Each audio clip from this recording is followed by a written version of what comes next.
How about the Chiefs? Speaking of teams that should be something they're not, the Falcons should be 0-3. And I'm not sure if the Falcons are actually good. Like, beating the Eagles is a good win, and like, yeah, you almost beat the Chiefs. Almost. You lost to two teams that are currently 3-0. So is that a good thing or is that bad? I don't know, but at the same time, if they're 0-3, we're talking about the Falcons as if they're out of it. And Kirk Cousins just hasn't been all that good this year. He started strong against the Chiefs and he faded so quickly. He was terrible in the second half. And once again, it goes back to the Kirk Cousins in primetime just isn't all that good.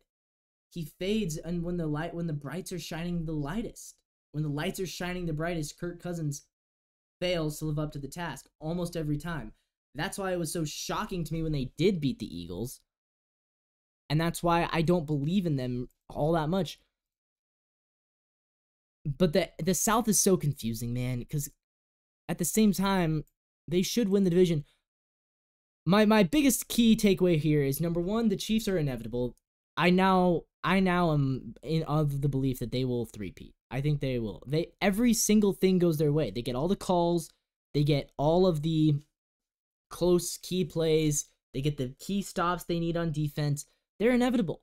They're going to win the Super Bowl because they are that good. And yeah, they are lucky in the sense that there's no other team that can win every single close game the way they do. They're like the Patriots. They are. They're a dynasty. Mahomes is on pace to eventually become the GOAT.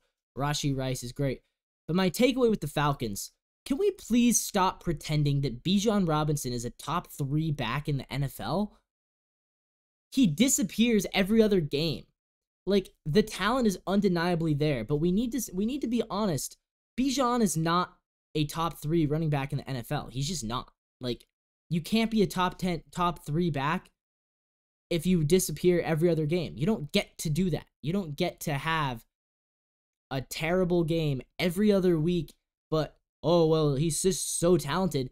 Stop it with the Bijan Robinson thing. I understand the fantasy owners want him to be good, but there's this weird conception that he's already a top, like, he's not better than Aaron Jones. He's not better than Josh Jacobs. He's not better than Saquon or Alvin Kamara or you know, there's so many running backs right now that I would take Pacheco on the Chiefs, who is hurt. I'd take Pacheco over Bijan Robinson right now. David Montgomery, I'd take. James Cook, I'd probably take. Jahmyr Gibbs, I'd probably take. Kenneth Walker, I'd probably take. Obviously, CMC. Derrick Henry still. Like, Bijan is not at that level yet because he disappears every other game. That's a cold, hard truth, Falcons fans.